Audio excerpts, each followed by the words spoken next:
they can. So today, as you probably have heard, we're talking about St. Francis and animals and all sorts of things. And I've been thinking about, how do we know how much we love animals?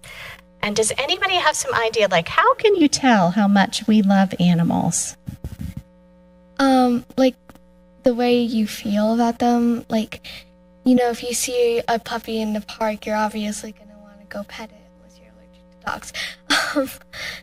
Yeah, absolutely. The way we react when we see them, right? So often we feel really joyful. Any other ideas of things we do when we see animals? Yes. Perhaps sacrifice a lot for them? That's a really good one. Yes, we do. Some of us really, we spend money on food and taking care of them, and we make sure they can go on walks. Sometimes we have to change our plans to take care of them. So yeah, we do sacrifice for them. Any other ideas? So I thought of a couple silly ones. Not so silly, but we hug and kiss them a lot, don't we? Yeah, that's one way to know how much we love them. And then here's one you probably didn't think we'd be talking about in church, but we help take care of their poop. So we kind of only do that for people we care about, people and things. So that kind of lets us know.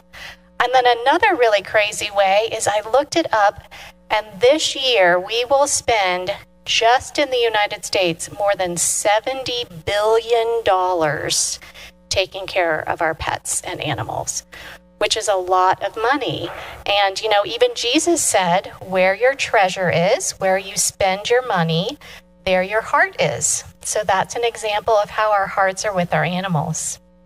And I think one of the reasons we love animals so much is because they love us so much, right? They get so excited to see us, and they get just full of joy. And I think that's a bit of how God loves us, which is kind of a neat experience, that wholehearted, whole-bodied love that we get with our pets.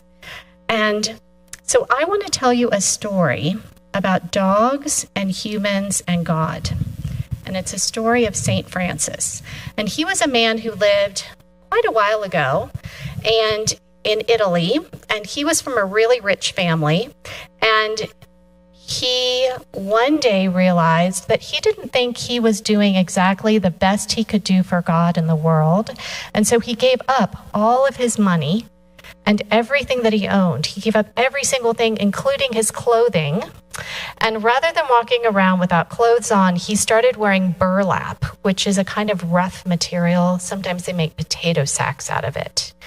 And he would walk around, and his big thing was seeing God and feeling grateful for that everywhere, and particularly in the creatures of the world, in the birds and the bees and the mice and the snakes and everything.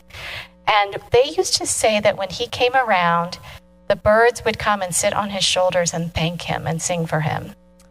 And he used to make sure that mice had warm places to stay, and he would share his food with them.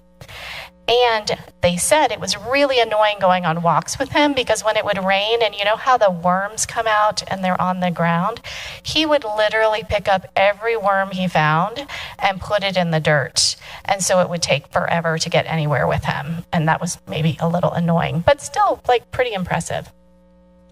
Well, one day there was a village that was being bothered by a wolf, and the wolf kept